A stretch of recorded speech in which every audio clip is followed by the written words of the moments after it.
اور پھر زاد راہ بھی، دنیا میں اچھی زندگی گزارنے کے لیے جو خرچہ پانی چاہیے تھا وہ بھی تھوڑا نہیں، بے تحاشا دے دیا اللہ نے. سمجھ میں آ رہی ہے بات؟ منزل کیا بتائی؟ منزل بتائی کہ دیکھو تمہارے والد آدم علیہ السلام تھے جن کو میں نے جنت کے لیے بنایا تھا. کس کام کے لیے بنایا تھا ان کو؟ جنت کے لیے بنایا تھا. اور تمام مخلوق میں سب سے افضل بنایا انسان کو.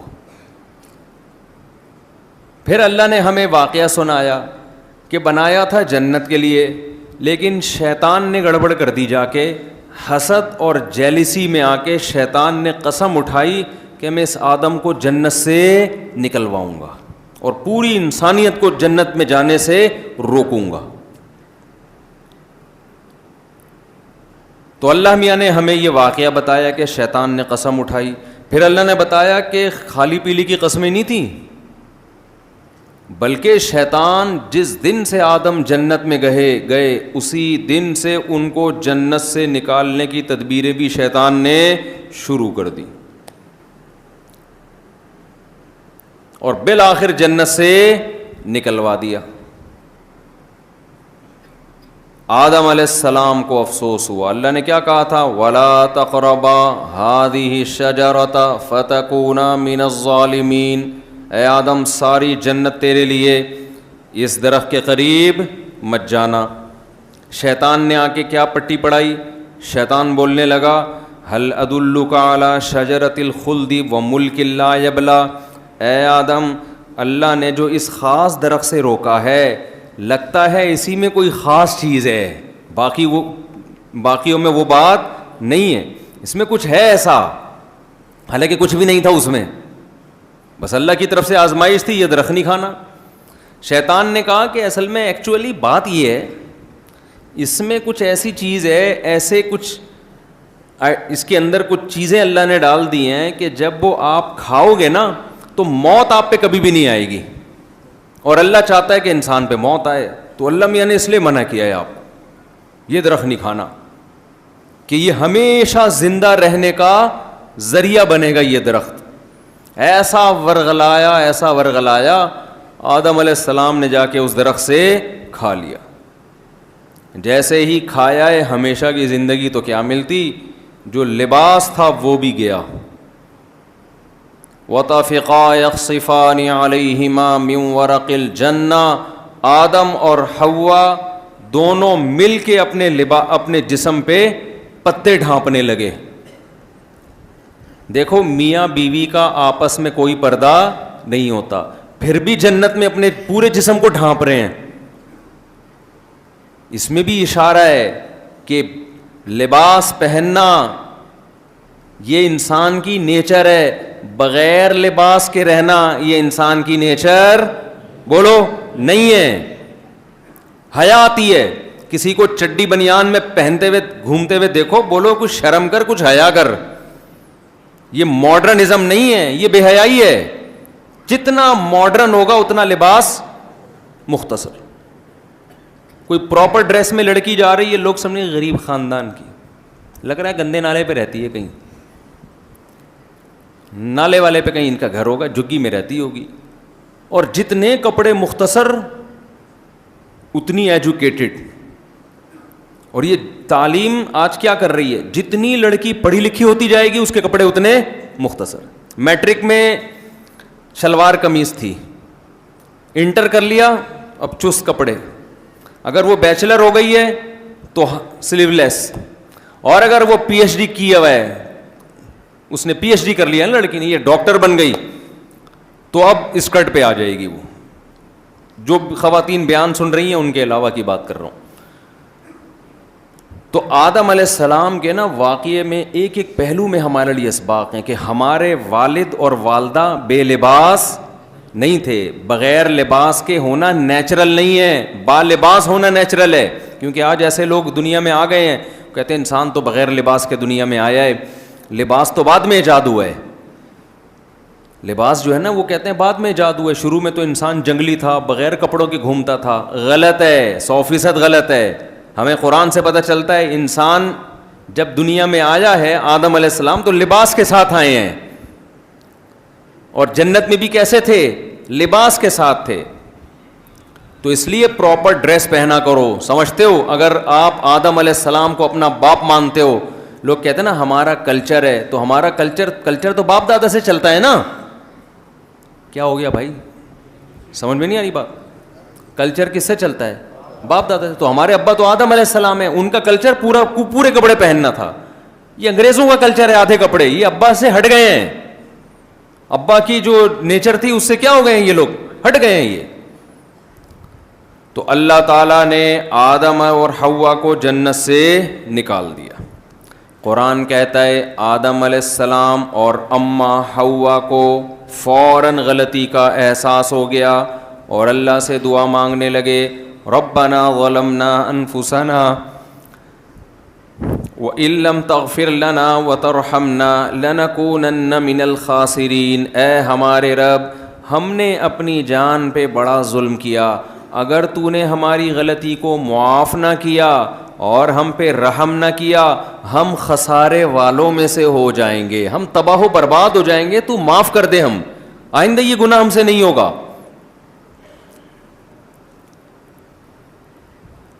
قرآن کیا کہتا ہے؟ ثم اجتباہ ربہ, رب نے معاف کر دیا. اور صرف معاف نہیں کیا, آدم کا اپنے رب کے ساتھ, ہمارے ابو کا, ہمارے والد کا اپنے رب کے ساتھ جو رشتہ جیسا گناہ سے پہلے تھا, توبہ کے بعد بالکل ویسا ہی رشتہ قائم ہو گیا, مقرب بنا دیا اپنا دوبارہ. سمجھ میں آ رہی ہے بات کہ نہیں آ رہی ہے؟ اس میں ہمیں سبق کیا ملتا ہے وہ تو میں ابھی بتاتا ہوں, درمیان میں تھوڑے ٹیکنیکل پوائنٹ بھی آتے رہتے ہیں نا, وہ بھی قیام و طعام کے طور پہ میں پارسل کر دیتا ہوں. پارسل کا خاص انتظام ہوتا ہے نا, آپ نے دیکھا ہوگا بھائی ہمارے یہاں پارسل کا بھی انتظام ہے, لکھا ہوتا ہے ریڈیو پہ. تو جو میرا اصل ٹاپک ہے اس کو تھوڑی دیر کے لیے بٹن دبا کے پاز کرتے ہیں, درمیان میں 2-3 پوائنٹ کی باتیں. وہ پوائنٹ کی بات یہ دیکھو, غلطی شیطان سے بھی ہوئی تھی کہ نہیں ہوئی تھی؟ کیا غلطی ہوئی تھی؟ شیطان سے کہا آدم کو سجدہ کرو, شیطان نے کہا میں نہیں کروں گا. شیطان نے کیا کہا؟ میں نہیں کروں گا. آدم علیہ السلام کو کہا یہ درخت سے مت کھانا, آدم نے کیا کیا؟ کھا لیا. دونوں سے غلطی ہو گئی نا. لیکن شیطان کا فالٹ یہ نہیں تھا کہ غلطی ہو گئی, یہ تو آدم سے بھی ہوئی ہے, حضرت آدم علیہ السلام سے. غلطی ہے, انسان بشر یا کوئی بھی جس میں خواہشات ہوں اس سے خطا ہو سکتی ہے. خواہشات انسان کو پتہ نہیں کیا چرس پی رہے ہیں لوگ بیٹھ کے, تو خواہشات ہی تو کروانی ہے نا ان سے یہ کام. گڑبڑ یہ ہوئی کہ جب شیطان کو پتہ چل گیا کہ میرا رب مجھ سے ناراض ہے, آدم کو بھی پتہ چل گیا. کیسے پتہ چلا؟ فوراً جنت کا لباس اللہ نے چھین لیا. تو آدم علیہ السلام نے اللہ سے جا کے پوچھا نہیں کہ اللہ کیا تو ناراض ہوا اس غلطی پہ؟ نا, فوراً سمجھ گئے کہ ہم سے کیا ہوئی ہے غلطی. اس غلطی کی وجہ سے اللہ نے چھینا, اللہ ناراض ہو گیا. شیطان کو جب اللہ نے کہا کہ سجدہ کرو, شیطان نے کیا کہا؟ میں سجدہ نہیں کروں گا. ایک غلطی شیطان کی. آدم سے بھی غلطی ہوئی, شیطان سے بھی ہو گئی. شیطان کی دوسری غلطی کیا تھی؟ اللہ میاں نے پوچھا کہ کیوں سجدہ نہیں کر رہا؟ استکبرت ام کنت من العالین, کہ تو ہے ہی بہت بڑا یا تو اپنے آپ کو بڑا بنانے کی کوشش کر رہا ہے. بعض دفعہ کسی کا آرڈر انسان اس لیے نہیں مانتا کہ یار میں اگر آرڈر مان لوں گا تو میں چھوٹا ہو جاؤں گا اور یہ بڑا ہو جائے گا, تو میں چاہتا ہوں میرا ایک مقام رہے. لوگ کہتے ہیں نا باس نے آپ کو کوئی آرڈر دیا, آپ بولے بھائی میں نہیں کر رہا سر, میں کوئی چائے پلانے کے لیے تھوڑی ہوں یہاں پہ, تاکہ اپنی ویلیو رہے آپ کی اس دفتر میں. اور بعض دفعہ انسان سمجھتا ہے کہ مجھے یہ آرڈر ہی غلط دیا گیا ہے, میں ہوں ہی بہت بڑا. تو شیطان سے اللہ نے کہا کہ تو نے آدم کو سجدہ کیوں نہیں کیا؟ تو شیطان نے کہا کہ خلقتنی من نار وخلقتہ من طین, کہ تو نے مجھے آگ سے پیدا کیا اور اس کو مٹی سے. آگ مٹی کو سجدہ نہیں کرتی. تو دوسری غلطی شیطان سے کیا ہوئی؟ اپنی غلطی کی لاجک پیش کر رہا ہے، دلیل دے رہا ہے اس غلطی کے صحیح ہونے کی. کس کے سامنے؟ اللہ کے سامنے. آدم علیہ السلام نے غلطی کی تو اپنی غلطی کے صحیح ہونے کی لاجک اللہ کے سامنے پیش نہیں کی. آدم علیہ السلام بھی کہہ سکتے تھے کہ اے اللہ، میں نے ایکچولی ہوا یہ تھا کہ تو نے کہا تھا یہ اس درخت سے نہیں کھانا، لیکن میرے دل میں آنے لگا کہ شاید اس لیے، تو میں نے ٹرائی کرنے کے لیے کیا. تو ٹرائی کرنے میں کیا ہے؟ کہہ سکتے تھے نا. اور ایک ہی دفعہ تو کیا ہے گناہ میں نے، بار بار تھوڑی کرتا ہوں میں، ایک دفعہ ہو گیا مجھ سے، ٹھیک ہے میں استغفار کی تسبیح پڑھ لوں گا. ایسی کوئی لاجک آدم علیہ السلام نے پیش نہیں کی. تیسری گڑبڑ کیا ہوئی ہے؟ اللہ نے شیطان کی اس لاجک کو قبول نہیں کیا. قبول کر لیتے ٹھیک ہے بھائی، اللہ نے کیا کہا؟ اخرج منہا، میرے دربار سے نکل جا، فإنک رجیم، تو مردود ہے، آج سے میری رحمت سے تو کیا ہے؟ محروم. اتنی بڑی سزا ملی. سزا آدم کو بھی ملی، لباس چھین لیا گیا. سزا شیطان کو بھی ملی. آدم کو سمجھ میں آ گیا غلطی ہوئی ہے، فوراً کیا کرنا ہے؟ توبہ کرنی ہے اللہ کے سامنے، سوری کرنا ہے. شیطان کو جب دربار سے نکالا تو تیسری غلطی شیطان سے یہ ہوئی ہے کہ بجائے توبہ کرنے کے، نہیں پہلی غلطی ہوئی کہ توبہ نہیں کی، بلکہ اس سے بڑی چوتھی غلطی یہ ہوئی کہ اور تیش میں آ گیا. اچھا مجھے اس کی وجہ سے نکالا ہے، اس کو نہیں چھوڑوں گا اب میں. یعنی ایک غلطی در غلطیاں کروا رہی ہے. سمجھ میں آ رہا ہے کہ نہیں آ رہا ہے؟ تو اللہ جو ہمیں یہ پورا واقعہ بتاتے ہیں کہ ایک غلطی ہوئی، پھر اس کی غلط لاجک پیش کر رہا ہے، پھر غلط لاجک کی وجہ سے سزا مل رہی ہے تو سوری نہیں کر رہا، پھر چوتھی غلطی ہے کہ نہ صرف سوری نہیں کر رہا، اس سے بڑا جرم کر رہا ہے کہ اب میں قیامت تک کام ہی یہی کروں گا میں بیٹھ کے. اللہ اس کے اس دعوے سے خوش ہوئے ہوں گے. شیطان نے جو آخر میں کہا کہ فَبِعِزَّتِكَ لَأُغْوِيَنَّهُمْ أَجْمَعِينَ، اے اللہ مجھے تیری عزت اور جلال کی قسم میں اس آدم سے گناہ کرواتا رہوں گا اور اس کی اولاد سے بھی تیری نافرمانی کرواتا رہوں گا. آپ کو آج بھی سوسائٹی میں دو انتہائیں نظر آئیں گی. ایک وہ ہے غلطی ہوئی توبہ کرتے ہیں، گڑ گڑاتے ہیں اللہ کے سامنے، اپنی غلطی کو صحیح قرار دینے کی کوشش نہیں کرتے. اے اللہ غلطی ہو گئی معاف کر دے، آئندہ نہیں کریں گے. دوبارہ ہو گیا معاف کر دے، آئندہ نہیں کریں گے. کوشش کرتے ہیں کسی طرح گناہ کی عادت چھوٹ جائے. دوسرے وہ لوگ نظر آئیں گے سوسائٹی میں، معاشرے میں، غلطی کی علماء نے بتایا، اہل علم نے بتایا بھئی یہ حرام ہے، ناجائز ہے، فوراً لاجک پیش کرنا بولو شروع کر دی. آپ کسی خاتون کو کہنا پردہ کیا کرو، پردہ تو دل میں ہوتا ہے، یہ لاجک ہے کہ نہیں ہے؟ اللہ جو واقعہ بتا رہے ہیں نا شیطان اور آدم کا، تو ہمیں بتانے کے لیے آدم بنو، تم آدم کی اولاد ہو، تم شیطان کی اولاد نہیں ہو. اپنے باپ دادا کو چھوڑ کے کسی دوسرے کے باپ دادا کو فالو کرنا، اور وہ بھی غلط چیز میں، عقل مندی کی بات ہے بھائی؟ ہم شیطان کی اور جنات کی اولادیں ہیں. کہیں جن نظر آ جائے، آپ جا کے کہتے ہیں سر آپ میرے باپ ہو. کبھی کہا آپ نے کسی جن کو جا کے؟ مسجد میں اعلان ہوتا ہے ایک بچہ گم ہو گیا، جن کا بچہ ہے آ کے لے جائیں. لوگ اسی لیے نہیں لینے آ رہے ہوتے کہ بھائی جن کا بچہ ہے ہم کیوں آ کے لے جائیں، گلے نہ پڑ جائے کہیں. تو شیطان، 4 جرم ہوئے شیطان سے. آج بھی اکثر وہ لوگ جو جرائم کرتے ہیں وہ بھی چوتھے اسٹیپ پہ جا کے بریک لگتی ہے، کیونکہ چوتھے اسٹیپ کے بعد آگے کوئی 5واں اسٹیپ ہے نہیں. غلطی کو غلط نہیں کہتے بلکہ اس کی لاجک پیش کرنا شروع کرتے ہیں. پھر جب آپ ان کو سمجھائیں کہ بھئی یہ غلط بات ہے، اسلام نے ایک چیز کو ناجائز کر دیا، اللہ رسول نے غلط کہہ دیا، اب ہمارے پاس بحث کا آپشن ختم، تو پھر کیا کرتے ہیں وہ اس سے آگے جانا شروع ہو جاتے ہیں. ابے یہ مولوی ایسے ہوتے ہیں، ابے یہ علماء ایسے ہوتے ہیں، ابے یہ مولویوں نے دکانیں چلانے کے لیے کیا ہوا ہے، ابے یوں کیا ہوا ہے، ابے یوں کیا ہوا ہے. تو دشمنی میں کم ہونے کے بجائے بڑھنا شروع. ابے بزرگ کچھ نہیں ہوتے، سب بنائی ہوئی باتیں.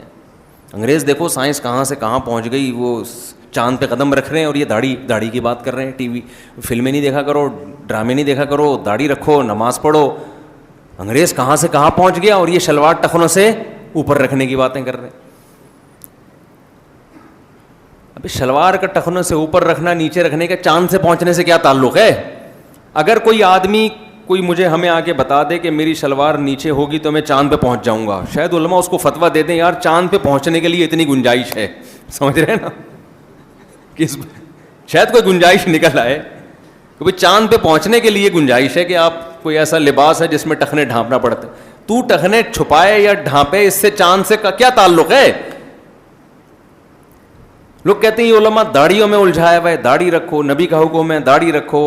انگریز کہاں سے کہاں پہنچ گیا. او بھائی, انگریز داڑھی کاٹنے کی وجہ سے نہیں پہنچا ہے, وہ سائنس میں ترقی کی وجہ سے پہنچا ہے. وہ داڑھی رکھ کے بھی ہو سکتی ہے. جب مسلمان سائنسدان تھے جنہوں نے سائنسی علوم کی بنیاد رکھی, وہ تو سارے داڑھیاں رکھتے تھے. میں ایسے بڑے بڑے ڈاکٹروں کو سے ملوا سکتا ہوں جو بہت بڑے اسپیشلسٹ ہیں, پوری داڑھی ہے ان کی. داڑھی ایجوکیشن میں رکاوٹ نہیں بنتی. یا تو ایسا ہوتا ہے نا, آپ اسٹڈی کر رہے ہیں تو داڑھی درمیان میں آ رہی ہے, پڑھنے نہیں دے رہی, ہٹانا پڑ رہا ہے اس کو. یا کہیں لیب میں آپ ریسرچ کر رہے ہیں تو داڑھی کی وجہ سے وہ کوئی کچھ ہو رہا ہے, کوئی شعائیں نکل رہی ہیں اندر سے, بالوں سے ریز نکل رہی ہیں خطرناک قسم کی. خام خواہ کی فضول باتیں. عورت کہتی ہے جی میں پردہ کروں گی تو کیسے پڑھوں گی, سوسائٹی کے ساتھ کیسے چلوں گی. بھائی سوسائٹی کے ساتھ آپ بازار میں چلو, برقع پہن کے چل لو. کیا برقع پہن کے اسپیڈ کم ہو جائے گی؟ یا برقعے کا وزن اتنا ہوتا ہے جیسے ویٹ لفٹر نے کوئی وزن اٹھایا ہوا ہوتا ہے؟ کوئی لاجک نہیں ہے, کوئی دلیل نہیں ہے. وہ کام جو کس نے کیا تھا؟ شیطان نے. وہ کام جو شیطان نے کیا تھا. اور میں یقین سے کہتا ہوں آج انگریز داڑھی رکھنا شروع کر دے, سارے مسلمان رکھنا شروع کر دیں گے, کیونکہ فالو ان کو کر رہے ہیں, فیشن وہاں سے آ رہا ہے. او بھائی اپنی چیز وہاں ایکسپورٹ کرو, تہذیب ایکسپورٹ کرو, ان سے سائنسی معلومات لو. ان کے پاس دنیا کا علم ہے, یہ آپ ان سے لو. آپ کے پاس تہذیب ہے, مذہب ہے, یہ ان سے نہ لو, یہ ان کو دو. جو چیز ان کے پاس ہے نہیں وہ ان سے لے رہے ہیں. حلال و حرام کا علم, جائز ناجائز کا علم, خدا کیسے راضی ہوتا ہے, یہ علم پیغمبروں کے پاس ہوتا ہے, یہ ڈاکٹروں اور انجینئروں کے پاس نہیں ہوتا. اور پیغمبروں کا علم مسلمانوں کے پاس ہے. انگریزوں نے تو اپنے پیغمبروں کو چھوڑ دیا ہے, وہ عیسیٰ علیہ السلام کو فالو تھوڑی کر رہے ہیں انگریز لوگ. اگر وہ فالو کر رہے ہوتے تو اللہ نئے نبی کو بھیجتے ہی نہیں. اللہ ہمیں بھی کہتے ہیں ادھر انہی کو فالو کرتے رہو. اللہ نے نبی صلی اللہ علیہ وسلم کو نبی بنا کے اسی لیے تو بھیجا تھا کہ عیسائیوں نے حضرت عیسیٰ کو فالو کرنا چھوڑ دیا تھا, تبھی تو نئے نبی کی ضرورت تھی. تو جو چیز ان کے پاس نہیں ہے وہ ان سے نہیں لو, ان کو دو. دیکھو ہمارے ہاں آپ نے کبھی نہیں سنا ہوگا کوئی انگریز ہماری یونیورسٹی میں پڑھنے کے لیے آیا, کبھی سنا آپ نے؟ یہ بہت سنا ہوگا کہ یہاں سے لوگ باہر کہاں گئے پڑھنے کے لیے. کیوں گئے؟ پڑھنے کے لیے. لیکن ایسا بھی نہیں ہوتا کہ یہاں سے بچہ دین کا علم حاصل کرنے کے لیے امریکہ جائے. لیکن میں ایسے آپ کو سینکڑوں دکھا سکتا ہوں جو امریکہ سے دین کا علم حاصل کرنے کے لیے ادھر آئے ہیں. ابھی بھی جاؤ بنوری ٹاؤن, بنوریا بھرا ہوا ہے غیر ملکی طلبہ سے. امریکن بھی ہیں اس میں, یو کے نیشنل بھی ہیں. ہمارے جامعۃ الرشید میں فرانس سے طلبہ بھی آئے ایڈمیشن کے لیے. تو اب پہلے تو ویزوں کی مشکلات تھیں, اب وہ مشکلات ختم ہو گئی ہیں, تو انشاءاللہ اب دھڑا دھڑا آنا شروع ہوں گے. گورے کو پتا ہے کہ جب میں اسلام قبول کروں گا تو اسلام مجھے اسلامی کنٹری سے ملے گا, مسلمانوں سے ملے گا, انگریزوں سے نہیں ملے گا. تو تہذیب, کپڑے کیسے پہننے ہیں, صورت کیسی بنانی ہے, طہارت کے احکام, یہ اسلام سکھاتا ہے. یہ ہمیں سائنسدان نہیں سکھائیں گے. کسی ڈاکٹر سے پوچھو کہ کپڑے پہننا کیوں ضروری ہے, وہ کہے گا بالکل بھی ضروری نہیں ہے. وہ یہ کہے گا کہ سردی ہے تو اپنے آپ کو گرم, اگر ہیٹر میں بیٹھے ہوئے ہو آپ تو ضروری ہے کپڑے پہننا. کوئی ڈاکٹر کہہ سکتا ہے یہ کہ کپڑے پہننا کیوں ضروری ہے؟ آپ پوچھیں گے کیوں ضروری ہے, وہ کہے گا میڈیکلی تو ضروری نہیں ہے. کیا خیال ہے بھائی؟ میڈیکل سائنس کا کپڑوں سے کوئی تعلق ہے؟ کوئی جراثیم تھوڑی جائیں گے. آپ اگر نہیں بھی پہنو ایک ہی بات ہے. یہ کس کی تعلیمات ہیں بھائی؟ مذہب. ڈاکٹر سے آپ پوچھو کتا کھانے کے کیا نقصان ہیں, ڈاکٹر کہے گا گائے میں جو پروٹین ہوتے ہیں وہی کس میں بھی ہوتے ہیں, کتے میں بھی ہوتے ہیں. تبھی تو چائنا کے سارے ڈاکٹر کتے کھاتے بھی ہیں کھلاتے بھی ہیں. سنا ہے آپ لوگوں نے؟ چائنا کے جتنے بھی ڈاکٹر ہیں بلی بھی کھاتے ہیں. اور جملہ تو مکمل کریں نا, مجھے لگ رہا ہے آپ لوگ میرے ساتھ ہیں ہی نہیں.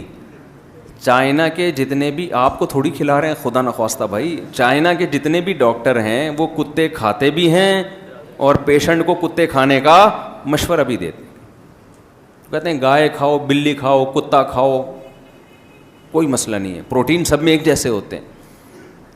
مذہب کیا کہتا ہے؟ کتا انسانوں کے کھانے کی چیز نہیں ہے. انسانوں کو تو کتے کھائیں گے, کتوں کو انسان نہیں کھائیں گے, کیونکہ وہ تو کتا ہے نا, وہ تھوڑی دیکھتا ہے کہ حلال حرام, وہ تو کہتا ہے جو ملے کھا لو. انسان تو دیکھتا ہے کہ انسانوں کے کھانے کی چیز ہے یا نہیں ہے.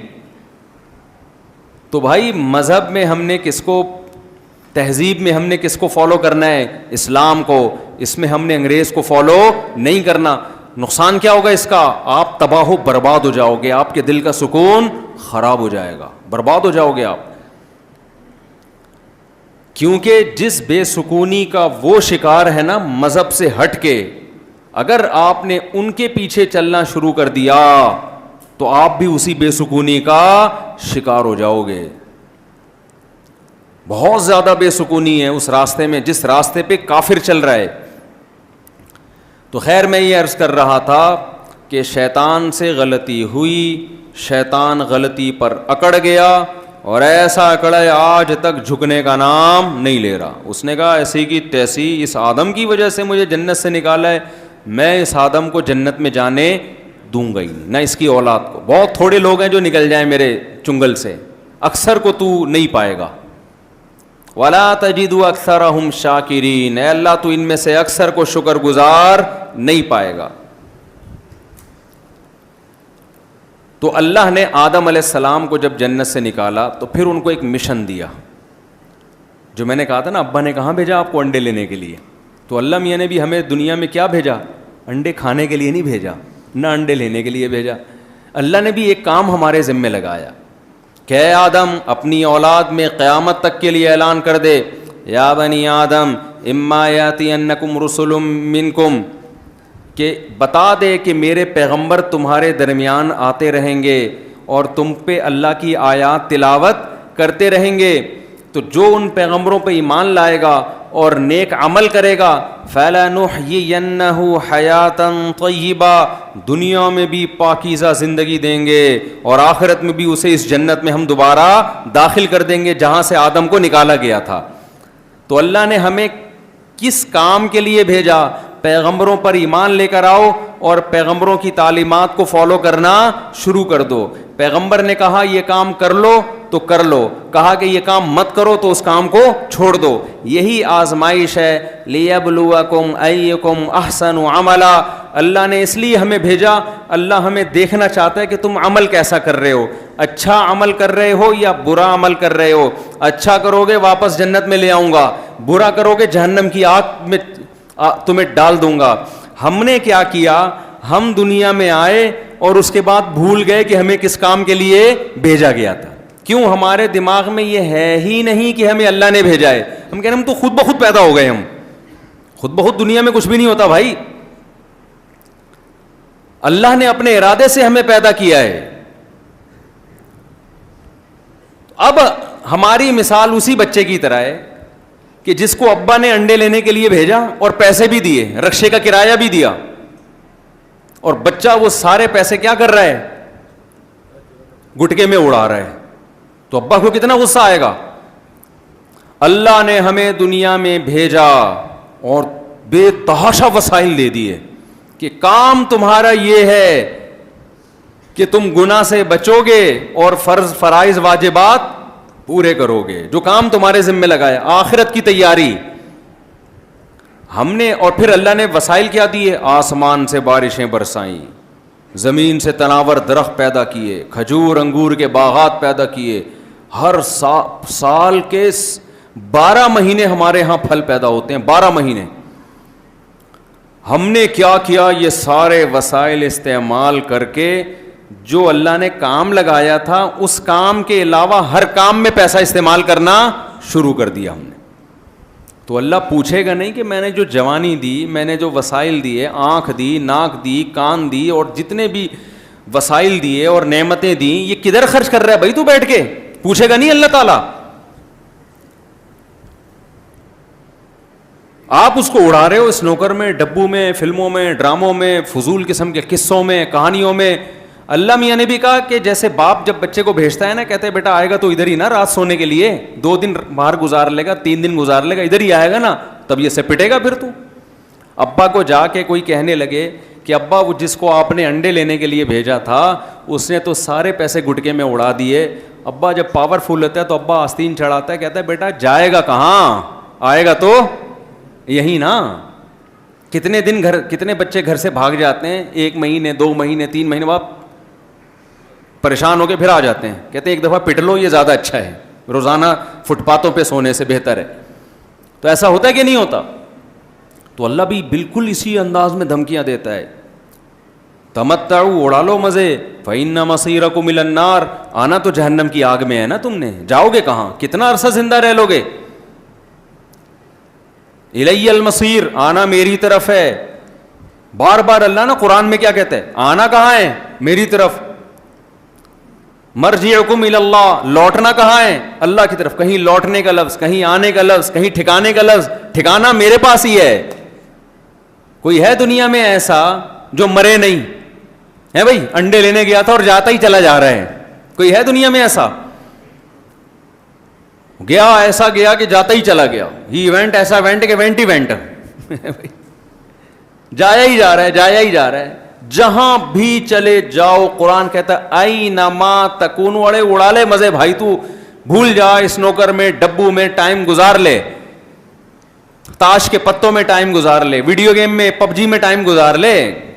ایک زندگی ملی ہے, دوبارہ نہیں ملے گی. بس یہ بتا دوں, جو مرضی کر لے, کھا لے خربوزے بھی, یہ سارے میں نے تجھے چیزیں دی تھی نا, زیادہ راہ, رکشے کا کرایہ بھی, اڑا دے, ساری نعمتوں سے فائدہ اٹھا لے. کیا کر لے گا تو, کہاں جائے گا؟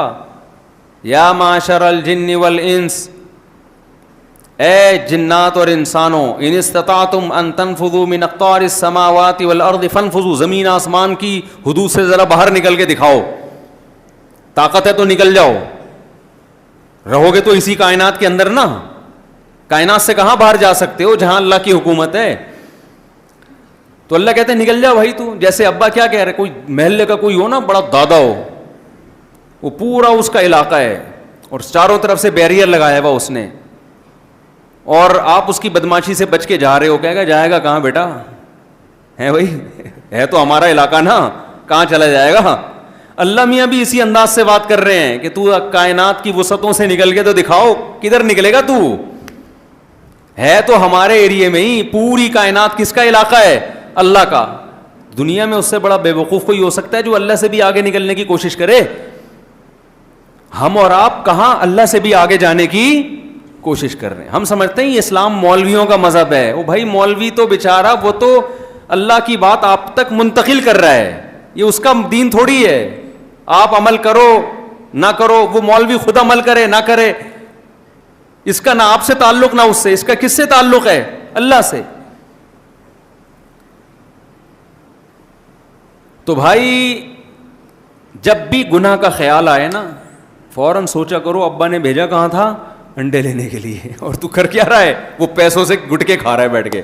ابا نہیں چھوڑے گا تو اللہ کیسے چھوڑے گا, ہے بھائی, اللہ کیسے چھوڑے گا. اللہ بھی پوچھے گا تجھے کہاں کس کام کے لیے. یہ تو انٹرٹینمنٹ ہے درمیان میں, جب سفر میں ہم جا رہے ہوتے ہیں تو چپس بھی چل رہی ہوتی ہے, برگر بھی چل رہے ہوتے ہیں, یار ٹرین ذرا اسٹیشن پہ رکی ہے, 2 بوتلیں لے آیا یار. ہوتا ہے کہ نہیں ہوتا بھائی؟ جب ہم سفر پہ, منزل ہے پشاور جانا ہے, منزل ہے کہاں جانا ہے, یہاں سے پشاور. جیسے ہماری منزل ہے جنت, ہم نے کہاں جانا ہے, جنت. اس میں منزلیں آ رہی ہیں, آزمائشیں آ رہی ہیں, ان کو پورا کرتے ہوئے آپ کھا پی بھی لو, اللہ نے منع نہیں کیا, حلال چیزوں سے لطف اندوز ہو, جیسے ہم جا رہے ہیں بھائی پشاور, تو کوئی ٹرین میں لٹک کے سفر کرتا ہے, کوئی اکانومی کلاس میں بیٹھ جاتا ہے, کوئی بزنس کلاس میں بیٹھ جاتا ہے, ایسا ہی ہے نا. کوئی لیٹ کے جا رہا ہوتا ہے, کسی کو پاؤں رکھنے کی جگہ ملتی ہے, لیکن سب کا ہدف کیا ہوتا ہے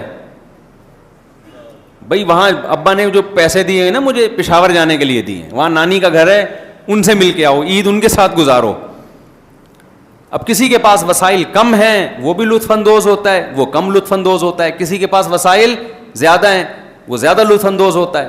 اب جس کے پاس وسائل زیادہ ہیں وہ کیا کر رہا ہے جی, ملتان اسٹیشن پہ لے آ بھائی ایک برگر لے آ یار, یا پراٹھے مل رہے ہیں ذرا پراٹھے لے آ یار, یہ لے آ وہ لے آ. اب اس کو مزہ اتنا آنا شروع ہو گیا ملتان کے, اس کو سوہن حلوہ اتنا اچھا لگا اسٹیشن پہ ہی اتر گیا, حلوہ کھا رہا ہے. اب ٹرین پونپ پونپ کر رہی ہے, چل رہی ہے, لوگ بلا رہے ہیں آ جا, کہہ رہے ہیں میں کیوں آؤں, یہاں حلوے میں مزہ اتنا آ رہا ہے, اتنا ٹیسٹی حلوہ ہے, تو ذرا ڈرائیور کو جا کے کھلا.